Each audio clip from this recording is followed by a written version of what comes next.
Oh, My apologies, dear. I'll just go get some napkins.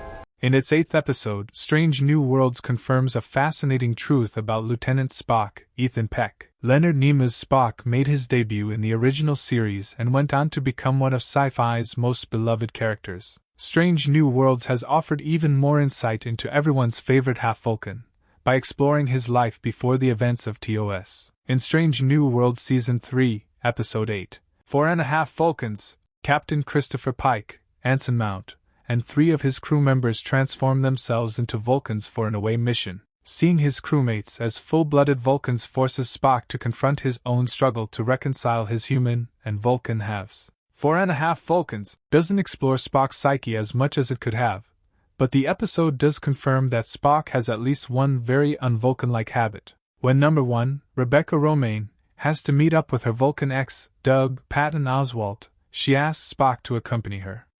Una panics upon seeing her ex, suddenly claiming that she and Spock are married, and Spock effortlessly goes along with her lie.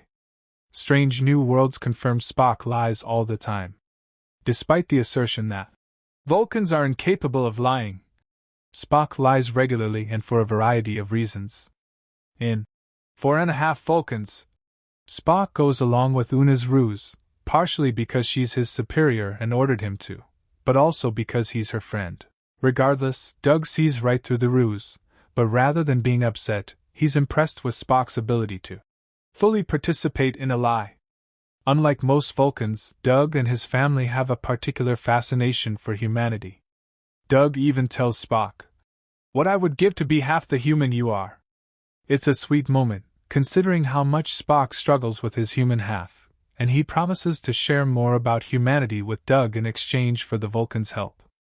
Doug still insists that, as a full Vulcan, he really cannot lie, but has shown other full Vulcans, like Tuvok, Tim Russ, in Voyager, lie on multiple occasions. The truth seems to be that Vulcans are just as capable of deception as anyone else, but they rarely find it logical to blatantly lie. Even when Spock lies, he often finds other ways to describe his deceptions, such as exaggerations or omissions.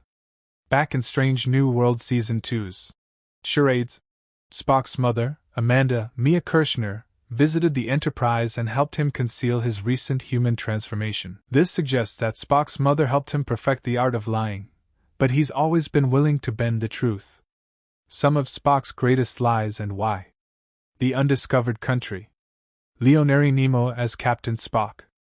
As a Starfleet officer, Spock regularly has to conceal confidential information or disguise himself as a human, or other alien, for away missions. Because of this, Spock lies numerous times throughout the original series. In one notable mission, in Season 3's The Enterprise Incident, Spock seduces a Romulan commander, Joanne Linville, to help Captain Kirk, William Shatner, steal a Romulan cloaking device.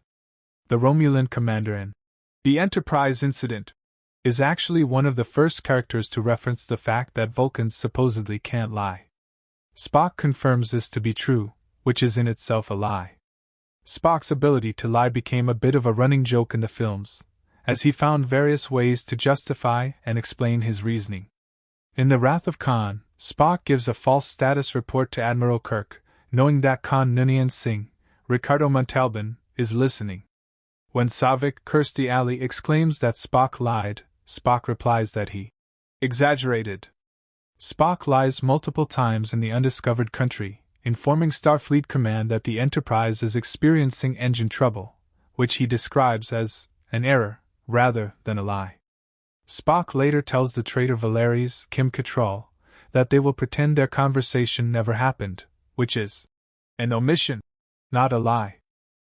By the time of the films, Spock has become an expert at lying, and Strange New Worlds confirms it's a skill he has been honing for a while.